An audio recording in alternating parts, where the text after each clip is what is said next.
Welcome back. లింగం యాదవ్ గారు, ఆయన చూస్తున్నారు పత్తి విత్తనాలకు సంబంధించి రైతుల పడిగాపులు. ఆ లైన్స్ మీరు కూడా చూస్తూనే ఉంటారు. చెప్పులు పెట్టి కావాలని అలా చూపిస్తున్నారు, కానీ అలాంటి కొరత ఏం లేదు అంటున్నారు. నేను అదే చెప్తున్నానండి, ఇవాళ ఎక్కడ కూడా సమస్య లేదు. ఇవాళ మీరు అన్నట్టు కొన్ని గతంలో నుంచి ఉన్నటువంటి సమస్యనే ఇవాళ పెద్దగా చేస్తున్నారు తప్ప ఇప్పుడు ఎక్కడ కూడా తెలంగాణ ప్రభుత్వం ఇవాళ రైతుల గురించి, రైతు సంక్షేమం ఈ విజువల్స్ కానీ ఇప్పుడు వస్తున్నవి, మాకు వస్తున్న బైక్స్ కానీ రైతులు చెప్తున్నాయి కానీ అవన్నీ ఇప్పటివి కావంటున్నారా మీరు? ఎక్కడ సమస్య లేదండి. ఏదన్నా ఉంటే చిన్న చిన్న అరాకోర సమస్యలు ఏదైనా ఉన్నాయో కానీ ఎక్కడ కూడా మేజర్ ఇవాళ ముఖ్యమంత్రి మంత్రులు ఇవాళ నిరంతరం క్షమిస్తున్నారు. మీరు మొన్న చూడండి, ఇవాళ వడ్లకు గతంలో తడిసిన ధాన్యాన్ని వాళ్ళు కొనలేదు, ఇవాళ ఈ ప్రభుత్వం తడిసిన ధాన్యాన్ని కొన్నది. గతంలో మిల్లర్లు తరుగుల పేరు మీద ఏ విధంగా దోసుకున్నారో మన అందరికి తెలిసిందే. ఇవాళ అది జరుగుతుంది. ఇవాళ ఆ లెక్కలు కూడా బయటకు వస్తున్నాయి. ఇవాళ మననే సూర్యాపేట జిల్లాలో జరిగింది ఏ విధంగా మిల్లర్లు లూటీ చేసిందని. అదే విధంగా గతంలో ఇవాళ వడ్లు రైతులకు నుంచి కొన్న తర్వాత ఎన్ని రోజులకు వాళ్ళ అకౌంట్లో డబ్బులు వచ్చేది. ఇవాళ మీరు కనీసం నెలల తరబడి 1-2 మంత్స్ టైం పట్టేది వాళ్ళ అకౌంట్లో, రైతుల అకౌంట్లో డబ్బులు. ఇవాళ ఆ పరిస్థితి లేదు, ఒక రోజు 2 రోజులనే జరుగుతుంది. అంటే నేను ఏమంటున్నా అంటే ఇవాళ రైతు అభివృద్ధి సంక్షేమం అంటే కాంగ్రెస్ పార్టీ రైతుల గురించి మాట్లాడుతండి, వీళ్ళు రైతులకు బేడీలేసిన చరిత్ర. ఒక్క నిమిషం అండి, విత్తనాలు రైతుల దాకా అందకుండా లైన్లు క్యూ లైన్లు అయితే కనిపిస్తున్నాయి. అంటే విత్తనాలు ఉన్నాయి అని అంటున్నారు. రైతులకు అంటే ఆలస్యంగా చేరడానికి ఏంటి రీజన్? వాళ్ళు ఎందుకు పడిగాపులుగా? లేదండి, ఇప్పుడు డెఫినెట్ కూడా మెకానిజం జరుగుతుంది. చిన్న చిన్న ఎక్కడైనా అరాకోరలు, ఎందుకంటే ఇప్పుడు మోడల్ కోడ్ ఆఫ్ కండక్ట్ అమల్లో ఉన్న తర్వాత అడ్మినిస్ట్రేషన్ ఏదైనా బిజీ ఉండేదన్నా అలాంటి సమస్యలు అయితే ఏదో నేను అంటున్నాను డెఫినెట్ గా ఏదైనా చిన్న చిన్న సమస్యలు అట్లాంటి ఉంటాయి. ఎందుకంటే ప్రభుత్వం అన్నప్పుడు డెఫినెట్ కూడా లార్జర్ పర్స్పెక్టివ్ లో ఏదైనా డెఫినెట్ కూడా తర్వాత ఎక్కడ మైన్యూట్ కూడా జరగలేదని వీఆర్ నాట్ సెయింగ్. ఏదైనా జరిగినా కూడా అది పెద్ద సమస్య కాదు. ఇప్పుడు ఇవాళ ప్రభుత్వం డెఫినెట్ కూడా రైతుల గురించి ఆలోచిస్తుంది. ఇవాళ మీరు చూడండి అండి, రైతులు గతంలో ఏ విధంగా ఇవాళ రైతుల ఆనందం గురించి మేము ఇస్తున్నటువంటి ఇవాళ మేము చేస్తున్నటువంటి రైతు సంక్షేమ అభివృద్ధి కార్యక్రమాలు, ఇవాళ సన్న బియ్యంకి ఇచ్చినటువంటి ఇవన్నీ మేము చేస్తుంటే మీరు ఓ చిన్న ఏదైనా జరుగుతుందండి. ప్రభుత్వం ఉన్నప్పుడు ఇంత పెద్ద రాష్ట్రంలో ఏదైనా చిన్న దాన్నే పట్టుకొని మరి వీళ్ళ ప్రభుత్వంలో చేసినప్పుడు అండి ఎంత లైన్లు క్యూ చెప్పులు పెట్టి కొన్ని ఎండలో కూడా రోజుల తరబడి నిలబడిన చరిత్ర గత పాలకులది. ఇవాళ మేము ఆ విధంగా ఇవాళ జరగట్లేదు. దాన్ని కూడా మీరు గుర్తించుకోవాలని నేను చెప్తున్నా. ఏదైనా మైన్యూట్ గా డెఫినెట్ కూడా ఏదైనా మైన్యూట్ గా చిన్న చిన్న అక్కడ అడ్మినిస్ట్రేషన్ ప్రాబ్లమో, ఎందుకంటే నేను అదే చెప్తున్నా, ఇప్పుడు election model code of conduct ఉన్న తర్వాత ఆఫీసర్స్ ఏదైనా మిగతా బిజీలు ఉండడం వల్ల ఏదైనా చిన్న చిన్నగా జరగవచ్చు, కాదనట్లేను. దాన్నే పెద్దగా జరిగినటువంటి కొన్ని చోట్ల జరిగిన వాటిని పెద్దగా చేసి చూపిస్తూ రైతులందరూ కూడా ఇబ్బంది పడిపోతున్నారనేది ముఖ్యంగా బీఆర్ఎస్ లేవనెత్తినటువంటి అంశం అని చెప్పేసి అంటున్నారు. కొరత లేదు, సప్లై చేస్తామని చెప్పేసి అంటున్నారు. ఇప్పుడు అది మేము చెప్పడం కాదు మేడం, మీడియా సంస్థల్లో చూస్తా ఉన్నాం, పత్రికల్లో చూస్తా ఉన్నాం. సేమ్ గతంలో 10 సంవత్సరాల క్రితం ఏ రకంగా కాంగ్రెస్ పరిపాలన ఉందో మళ్ళీ అదే రకంగా మార్పు మళ్ళీ స్టార్ట్ అయింది. వారు మొట్టమొదటి చెప్తారు మార్పు మొదలైంది అంటే ఏ మార్పు మొదలైంది? ఇప్పుడు గతంలో 10 సంవత్సరాల కింద ఉన్నటువంటి రైతుల విత్తనాల కోసం లైన్ లో నిలబడాలి, చెప్పులు పెట్టుకుని నిలబడాలి, మళ్ళీ రాత్రుల కరెంట్ల కోసం మళ్ళీ తిరగాలి, మళ్ళీ విద్యుత్ కొరతలతో ఇబ్బందులు పడే విధంగా మనం చూస్తా ఉన్నాము. ఈ రకంగా గతంలో ఉన్నటువంటి మార్పు. నరేష్ గారు ఒకటి చెప్పండి, ఇప్పుడు మీరు కొరత ఉంది అంటున్నారా, లేదంటే అడ్మినిస్ట్రేషన్ లోపం వల్ల అక్కడ అందట్లేదు అని అంటున్నారు? వాళ్ళేమో కొరత లేదు, కాస్త ఆలస్యమైంది కొన్ని చోట్ల అని అంటున్నారు. మీ ఒపీనియన్ అంటే కొరత ఉండడం వల్ల అందట్లేదు అంటున్నారా? ప్రభుత్వంలో ఎవరున్నా, మేమున్నా, వారున్నా, ఎవరున్నా కూడా ప్రభుత్వం నుంచి కొరత లేదనే విషయమే చెప్తారు. కానీ ప్రజలకు ఏ రకంగా అందుతుంది? ఇంతకుముందు ప్రభుత్వం నుంచి ఏదైతే వచ్చిందో అది ప్రజలకు అందే విధంగా పోయింది. కానీ ప్రజల దగ్గరకు పోయేసరికి ఎందుకు మార్పులు జరుగుతా ఉన్నాయి, ఇక్కడ ఎందుకు సరైన సమయంలో అందట్లేవు అంటే ప్రభుత్వం చేసే పనులు ఆ రకంగా ఉన్నాయి, కింద అధికారులు చేసే ఆ రకంగా అని చెప్పి వారే చెప్తా ఉన్నారు కదా. అంటే ప్రభుత్వం ఏం చెప్తా ఉంది, రైతు బంధు అని రైతు పంటకు పెట్టుబడిగా ఇవ్వాల్సినటువంటి పైసలనేమో పంట అయిపోయిన తర్వాత మళ్ళీ అమ్ముకున్నటువంటి పరిస్థితి సమయంకి వచ్చే టైంకు వాళ్ళు ఇస్తారు. విత్తనాలు కొడతలేని చెప్పి మాట మంత్రి గారు చెప్తా ఉన్నారు, ముఖ్యమంత్రి గారు చెప్తా ఉన్నారు. కానీ మరి రోజు లైన్ నిలబడి తీసుకోవాల్సిన పరిస్థితి ఈ రోజు రైతాంగానికి ఉంది. దీన్ని బట్టి మనం ఏం అర్థం చేసుకోవాలా? మనం ఏం చెప్తామని ముఖ్యం కాదు, మనకి కొరత ఉందా లేదని ముఖ్యం కాదు. సరైన సమయానికి రైతుకు అందుతుందా లేదా, సరైన సమయానికి రైతు ఇబ్బంది పడకుండా రైతు విత్తనాలు తీసుకోగలుగుతుందా, పంట సాగు చేయగలుగుతుందా, సమయానికి వాళ్ళు కరెంట్ ఇవ్వగలుగుతున్నామా, నాణ్యమైన కరెంట్ ఇవ్వగలుగుతామా, లేకపోతే పేలిపోయే ట్రాన్స్ఫార్మర్లు, కాలిపోయే మోటార్లు లెక్క మనం ఆ రకంగా గతంలో ఇచ్చినటువంటి మార్పు మళ్ళీ తీసుకొస్తా ఉన్నామా? ఇవి మనం ఆలోచన చేయాలి. ఎంతసేపటికి మనం అది చేస్తున్నాం ఇది చేస్తున్నాం అని చెప్తే ఇంకొక విషయం చెప్తాను. ఈ రోజు ఒక ముఖ్యమంత్రి గారు కానివ్వండి, మంత్రి గారు కానీ బాధ్యత ఏ రకంగా వ్యవహరించారండి? కరెంటు రైతులు తీసుకుంటున్నారు, కొన్ని చోట్ల కాబట్టి వాళ్ళకు కరెంట్ పోతా ఉందని చెప్పి Okay. ఆ రకంగా మాట్లాడతారండి. ఏ మంత్రి అన్నా? ఒక్క నిమిషం. ఏ పవర్ మంత్రి గురించి అన్నా? మళ్ళీ మాట్లాడదాం. ప్రజలే కరెంట్ లింగం యాదవ్ తీసుకుంటా ఉన్నారు గారు, కాబట్టి మా ఏంటి మీద చెప్పండి, మీ మీకు వచ్చే విధంగా మాట్లాడుతున్నారు. నరేష్ గారు అన్నది ఒకటే, మంత్రి గారు మీకు కొరత మాట్లాడుతున్నారు. ఉందా లేదా అనవసరము. అంటే ఆ కొరత ఒకవేళ లేదు అని చెప్తున్నారు కాబట్టి రైతులకు అందడం ఇంపార్టెంట్. రైతులకు అందనప్పుడు అది ఇబ్బందికర పరిస్థితే కదా. నేను అదే చెప్తున్నాను, అక్కడ అంటే ఎలాంటిది కూడా ఇవాళ జరగట్లేదు. ఏదైనా ఉంటే చిన్న చిన్న మైన్యూట్ గా జరుగుతుందేమో, డెఫినెట్ కూడా అది కూడా సార్ట్ అవుట్ అవుతుంది తొందరలోనే. ఇవాళ తెలంగాణ రైతాంగం అంతా కూడా ఇవాళ ఈ ప్రజాప్రభుత్వం వైపు ఉన్నారు. ఇవాళ ఇంకొకటి మిత్రుడు కరెంటు గురించి మాట్లాడుతున్నాడు. ఎక్కడ పోతుందండి కరెంటు? ఇవాళ వెళ్ళి రైతుల కాడికి వెళ్ళాను ఇక్కడి నుంచి ఇదే టీవీ స్టూడియో నుంచి రైతుల దగ్గరికి వెళ్దాం, అడుగుదాం రైతులకు ఎక్కడ కరెంట్ పోతుందో. రైతులకు గతంలోనే ఉచిత కరెంట్ ఇచ్చినటువంటి చరిత్ర కాంగ్రెస్ పార్టీది. ఎగిన 2 లక్షల రుణమాఫీ చేసినటువంటి చరిత్ర కాంగ్రెస్ పార్టీది. మీరు మళ్ళా మీరేం చేసిరో చెప్పకుండా రైతు కరెంట్ పోతుందని ఎట్లా అంటారండి? వెళ్దాం, ఇక్కడి నుంచి వెళ్దాం. ఇక్కడి నుంచి I'm ready to debate direct గా ఎక్కడ ఏ ఫార్మర్స్ దగ్గరికి వెళ్దాం, ఏ రైతు దగ్గరికి వెళ్దాం, కరెంట్ ఎక్కడ పోతుందని. అంటే ఎంత వేగంగా ప్రచారాలు చేస్తారండి జోజన గారు. మీరు చూడండి ఎంత వేగంగా ప్రచారాలు చేస్తారు. ఇవాళ రైతుల కరెంట్ పోతుందని ఎంత అబద్ధాలు చెప్పడం ఏందండి? మీరు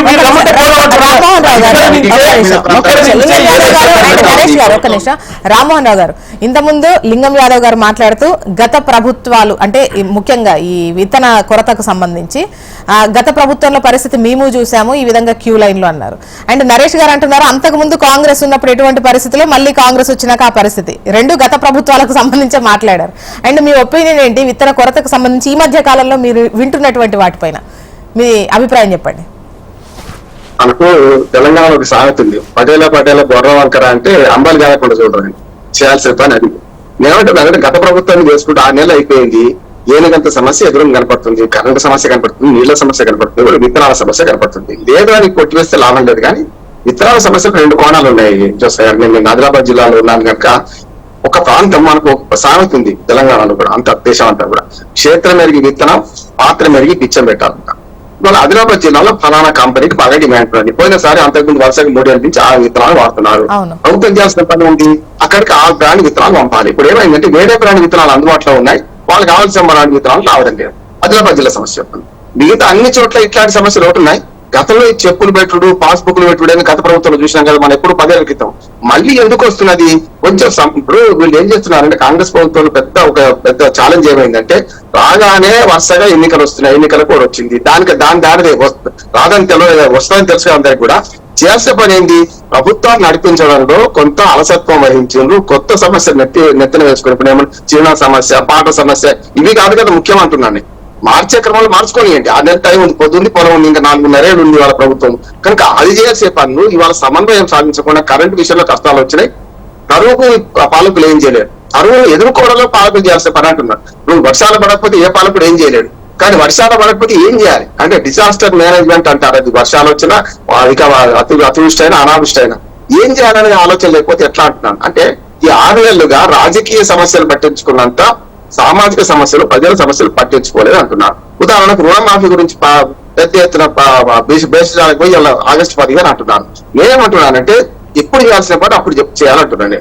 రేపు పెట్టే బిర్యానీ వద్దు, ఇవాళ పెట్టే పచ్చడి మిత్రులు పెట్టుకుంటున్నారు. ఇవాళ రైతు బంధు ఏదైతే రైతు భరోసాగా మార్చిండ్రు, సరే పాతది ఇచ్చిండ్రు. ఇప్పుడు జూన్ లో నిజంగానే రైతు బంధు కనుక రైతు భరోసాగా మార్చిస్తే రైతులు సంతోషపడతారు. ఎవరో 2 లక్షల రూపాయలు లోన్ తీసుకొని ఎగబెట్టే వాళ్ళకి ఇస్తే అందులో 190 మంది ధనవంతులు ఉన్నారు. 2 లక్షల లోన్ ఏ సామాన్య రైతుకు రాలేదు, బ్యాంకర్లు ఇవ్వలేదు అంటున్నాను నేను.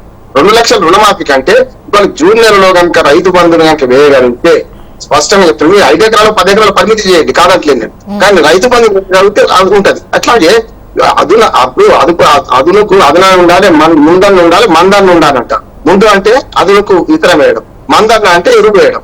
ఈ రెండింటి లేకుండా ఇవాళ ముందు చేయకుండా వెనక చేయాల్సిన పని ముందు చేయాల్సిన పని వెనక చెప్తుంది. గవర్నమెంట్ లో సమన్వయం లోపుతుంది అంటున్నాను. మంత్రుల మధ్యన కానీ పాలన మధ్యన కానీ అధికారులకు వీళ్ళకు కూడా. మొన్న చూసాం కదా కరెంటు కష్టాలకు కొందరు హరీష్ రావు చెప్తే వింటున్నారు. ప్రభుత్వాలు ఎవరున్నారు ఇవాళ?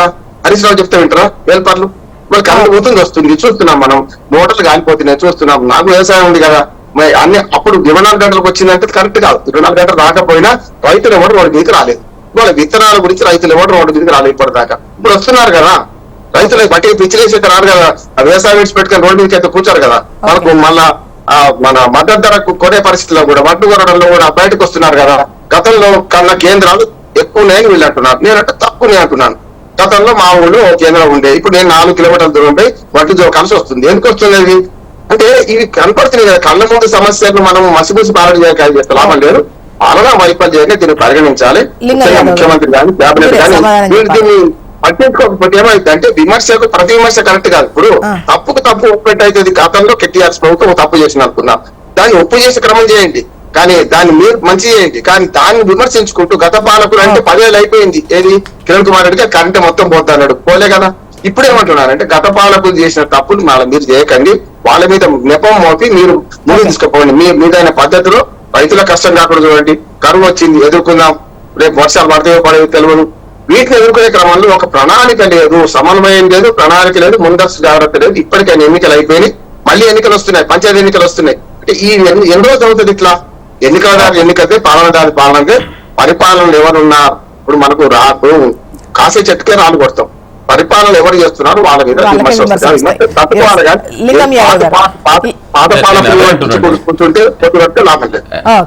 నేనేమన్నా అంటే ఇవాళ గతంలో కంటే కూడా ఇవాళ చూడు మార్కెట్లకి ఓపెన్ చేసింది, గతంలో కంటే కూడా ఇవాళ 7,000 కంటే పైగా ఇవాళ మార్కెట్ ల్యాండ్ ఓపెన్ చేసి ఇవాళ మీ విత్తనాలు ఉన్నటువంటి చరిత్ర కాంగ్రెస్ పార్టీ ప్రజాప్రభుత్వం. ఎస్ మీరు అన్నట్టు ఇవాళ కొంతమంది వాళ్ళు నువ్వు మరి గతంలో 10 సంవత్సరాలుగా కేసీఆర్ చేసినటువంటి దుర్మార్గాన్ని కనబడలేదని నేను ప్రశ్నిస్తున్నా. ఇవాళ వారు మాట్లాడుతారు ఖమ్మం రైతులకు బేడీ లేచింది ఎవరండి, మరి అప్పుడు ఎక్కడ పోయిరండి ప్రశ్నించడం? ఖమ్మం రైతులు బేడీ లేచింది అయితే అబద్ధం కాదు కదా. అదే రైతుల కోసం కొట్లాడితే మిర్చి రైతులని బేడీ లేచినప్పుడు ఇంకొక చిన్న విషయం నేను ఏం చెప్తున్నా అంటే వీళ్ళు రైతుల మీద ప్రేమ ఏ విధంగా వలకబోస్తున్నారంటే విత్తనాలు ఇప్పుడున్నటువంటి విత్తనాలకు సంబంధించి రామ్మోహన్ రావు గారు మాట్లాడినప్పుడు నిజంగా కూడా అంటే మీడియా అయితే ఫేక్ గా తీసుకురాదు కదా, కొన్ని మీడియాలో ఎందుకు అంటే కొన్ని పర్టికులర్ బ్రాండ్స్ కు సంబంధించి వాళ్ళు రైతులే మేము ఈ బ్రాండే వేస్తాము, దీనికే మంచిగా పత్తి వస్తుంది, దీనికి తెగులు తక్కువ ఉంటది, బరువు ఎక్కువ ఉంటది, నాణ్యమైన పత్తి వస్తుంది కాబట్టి వేరే ఉన్నా కూడా వాళ్ళు తీసుకోవట్లేదు, ఇది ఒక్కదానికి డిమాండ్ ఉంది, సో దానికోసం మేము వెయిట్ చేస్తున్నామని అన్నారు. వాళ్ళ దాంట్లో క్లారిటీ ఉన్నది. ఎక్కడైనా కూడా చిన్న చితక మైన్యూట్ గా ఏదైనా సమస్యలు ఉన్నాయి, అది ప్రభుత్వంలో డెఫినెట్ కూడా ఏ ప్రభుత్వంలో ఉంటాయి.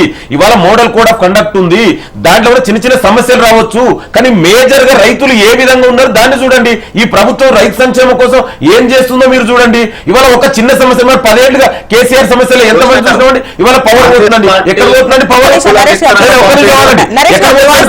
ఇవాళ రైతుల మీద ఇంత ప్రేమ వస్తుంది కదా, మరి నల్ల చట్టాలు సపోర్ట్ చేసినప్పుడు ఈ మేధావులు వీళ్ళంతా ఎక్కడ పోయినండి? ఎవరు ఈ బీఆర్ఎస్ సపోర్ట్ చేయలేదా? ఇవాళ తెలంగాణ చెప్పండి, మరి తెలంగాణ రైతులు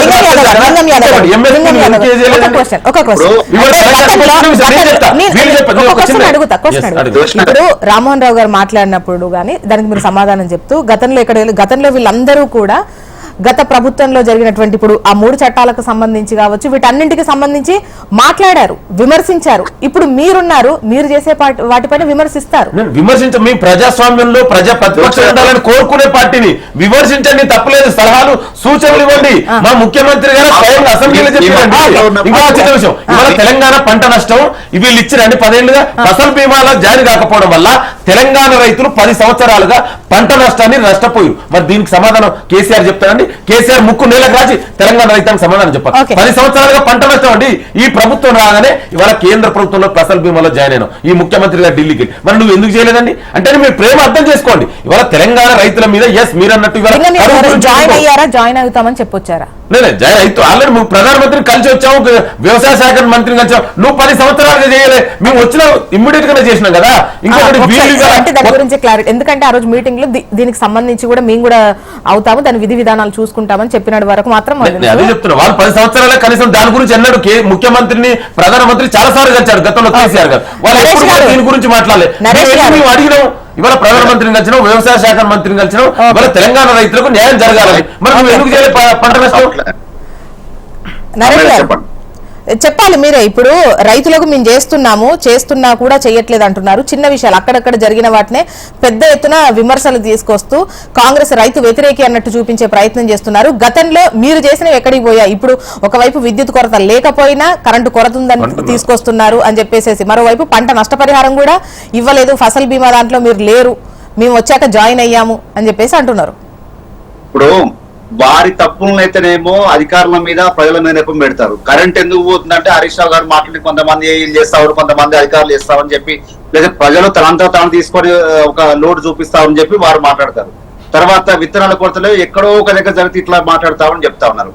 కానీ వారి విమర్శలు మాత్రం శాసనసభలో కానివ్వండి, లేకపోతే అధికార ప్రెస్ మీట్ లో కానివ్వండి, వారు ఏం చెప్తారు, 1,00,000 కోట్లు పెట్టి ఖర్చు పెట్టి కట్టిన కాళేశ్వరం ప్రాజెక్టు 2-3 పిల్లలు ఉన్నాయేమో, చిన్న చిన్న దాని దగ్గర చూసుకోరు, దాన్ని మాత్రం భూతద్దలు పెట్టి చూపించే ప్రయత్నం చేస్తారు. కానీ వారు చేసేటువంటి పనిలో ఖాళీ ఒక విత్తనాల పంపిణీలోనే జాప్యం జరుగుతుంది, ఈ రకంగా సమస్యలు వస్తుందని చెప్తే అక్కడక్కడ జరగకుండా ఎట్లుంటాయని చెప్పి వారు మాట్లాడుతా ఉన్నారు. దీన్ని బట్టి ద్వంద్వ వైఖరి అర్థమవుతోంది కదా.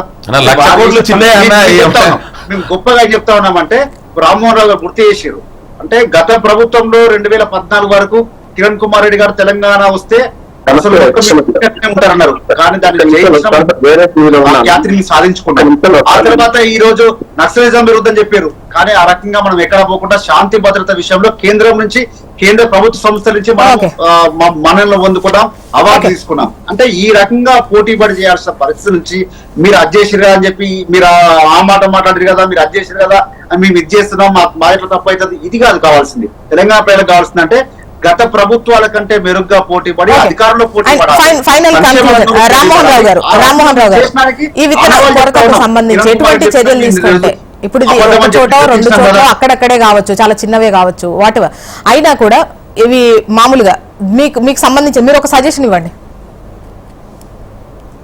అమ్మా జ్యోతి గారు, ఆ విషయం అంటే తప్పుకు తప్పు ఇప్పుడు కాదు, పాత ప్రభుత్వం తప్పులు చేయలేదు, అట్లే తప్పులు చేసింది, దాని అనుభవించి వాళ్ళ అధికారం మార్చింది ప్రజలు ఏ రకంగా. ఇప్పుడు ఉన్న ప్రభుత్వం ఏం చేయాలంటే గత ప్రభుత్వం మీరు వేసుకుంటూ పోకుండా చేయాల్సిన పనులు సక్రమంగా చేయండి. ముఖ్యంగా సమన్వయ లోపం ఈ ప్రభుత్వంలో కనపడుతుంది. అధికారులకు ప్రభుత్వానికి సమన్వయం ఉందా లేదా ఆలోచన చేయాలి. ఇక ముందు ఈ పొరపాటు జరగకుండా చూసే ప్రయత్నం చేయాలి. ఇప్పుడైనా మించిపోయింది, ఇప్పుడు విత్తనాల సమస్య పరిష్కరించవచ్చు, ఉన్నది వీళ్ళ చేతిలో ఉన్నది, కరెంటు సమస్య పరిష్కరించవచ్చు. అట్లాగే ఇప్పుడు కొన్ని సమస్యలు, ఉదాహరణకు మనకు కరువు వచ్చింది, ఎట్లా ఎదుర్కొన్నారు దాన్ని, మంచినీళ్ళ కష్టం, ముందు ఉసల పండుగ మంచినీళ్ళ కష్టం వచ్చేది ఉన్నది. గ్రామాల్లో కొన్ని ఆ సెటప్ అయిన కనుక ఆ గ్రామాల్లో డిస్టర్బ్ అదే, కానీ పట్టణాల్లో డిస్టర్బ్ అవుతుంది. మంచినీళ్ళ సమస్య మళ్ళీ బిందెలు పట్టుకునే పరిస్థితి వస్తున్నది. ఆ విమర్శ రాకముందే, పంచాయతీ ఎన్నికలు రాకముందే ఇవన్నీ చక్కబెట్టుకుని, ఉదాహరణ పంచాయతీ ఎన్నికలు ఇంకో ఎట్లా వాయిదా పడ్డాయి, ఇంకో 6 నెలలు వాయిదా వేసి అక్టోబర్ తర్వాత జరుపుకొని నష్టం ఉన్నది. కానీ పాలన మీద దృష్టి పెట్టాల్సిన అవసరం ఉంది. ఎన్నికల కంటే పాలన మీద ప్రతికూల పరిస్థితుల్లో కూడా మేనేజ్మెంట్ అనేది చాలా ఇంపార్టెంట్ అని చెప్తున్నారు. అండ్ చూడాలండి, అంటే ఒక రైతు ఇబ్బంది పడ్డా ఇబ్బంది సో దానిపైన దృష్టి పెట్టాలని కోరుకుంటున్నాను. థ్యాంక్ యూ సో మచ్ అండి డిస్కషన్ లో పార్టిసిపేట్ చేసినందుకు. లింగం యాదవ్ గారు, నరేష్ గారు, రామ్మోహన్ రావు గారు, థ్యాంక్ యూ అండి. ఇది వాళ్ళ న్యూస్ అనాలిసిస్. చూస్తూనే ఉండండి HM TV, వార్త ఆగదు.